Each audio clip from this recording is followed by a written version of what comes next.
ابراہیم اور 3 اجنبی۔ جب ابراہیم اپنے خیمہ کے دروازہ کے پاس ممرے کے بڑے درخت کے پاس بیٹھا تھا، اس نے نظر اٹھا کر دیکھا تو 3 آدمی اس کے قریب کھڑے تھے۔ بائبل کہتی ہے کہ ان میں سے ایک خداوند تھا۔ ابراہیم نے جھک کر کہا، میں آپ کے پاؤں دھونے کے لیے پانی لاتا ہوں، پھر آپ یہیں آرام کیجیے گا، میں آپ کے لیے کھانا بھی لاتا ہوں۔ جب آپ تازہ دم ہو جائیں تو پھر اپنے راستے پر چلے جائیے گا۔ ابراہیم نے تیزی سے سارہ کو تازہ روٹی پکانے کو کہا۔ اس نے ایک پسند کا بچڑا چن لیا اور اسے ذبح کرنے اور پکانے کے لیے ایک نوکر کو دیا۔ پھر اس نے تازہ دودھ اور دہی مہمانوں کو پیش کیا۔ انہوں نے خیمہ میں ابراہیم سے پوچھا کہ تمہاری بیوی سارہ کہاں ہے؟ ابراہیم نے جواب دیا۔ پھر ان میں سے ایک نے اعلان کیا کہ میں اگلے سال واپس آؤں گا اور تمہاری بیوی سارہ کے ہاں بیٹا ہوگا۔ سارہ اپنے خیمہ کے دروازے کے پاس سن رہی تھی۔ وہ اپنے آپ سے ہنس پڑی جب اس نے سوچا کہ میں بہت بوڑھی ہوں کہ بچے پیدا کر سکوں۔ خداوند نے ابراہیم سے کہا کہ سارہ کیوں ہنسی اور کہنے لگی کہ میں بوڑھی ہو گئی ہوں؟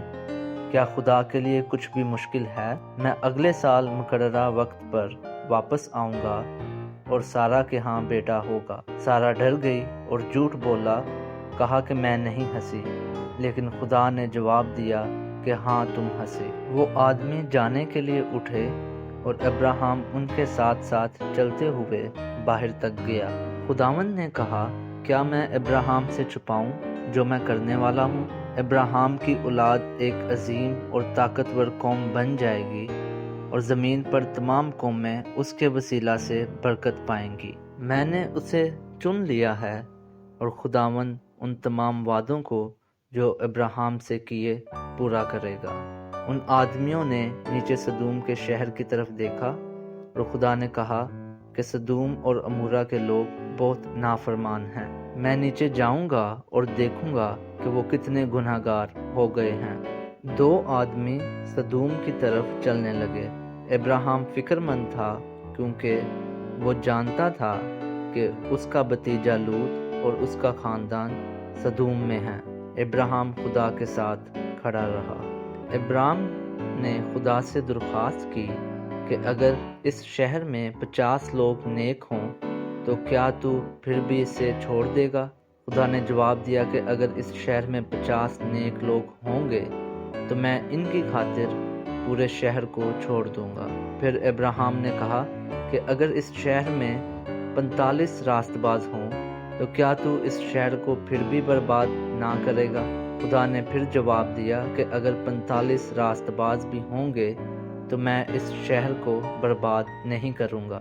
ابراہیم نے کہا کہ اگر وہاں 40 راست باز ہوں، خدا نے کہا کہ میں 40 لوگوں کے لیے بھی اس شہر کو برباد نہیں کروں گا۔ ابراہیم نے پھر سے خدا سے التجا کی اور کہا کہ اگر وہاں 30 راست باز ہوں، خدا نے کہا ہاں اگر 30 بھی ہوں گے تو میں برباد نہیں کروں گا۔ ابراہیم نے خدا سے کہا کہ کیا ہو اگر وہاں 20 راست باز مل جائیں؟ خدا نے کہا کہ میں پھر بھی برباد نہیں کروں گا۔ ابراہیم نے پھر سے درخواست کی کہ اگر وہاں صرف 10 لوگ راست باز ہوں۔ خدا نے جواب دیا اور کہا کہ میں ان 10 کی خاطر بھی اس شہر کو تباہ نہیں کروں گا۔ خدا چلے گیا اور ابراہیم اپنے خیمہ کی طرف واپس روانہ ہوا۔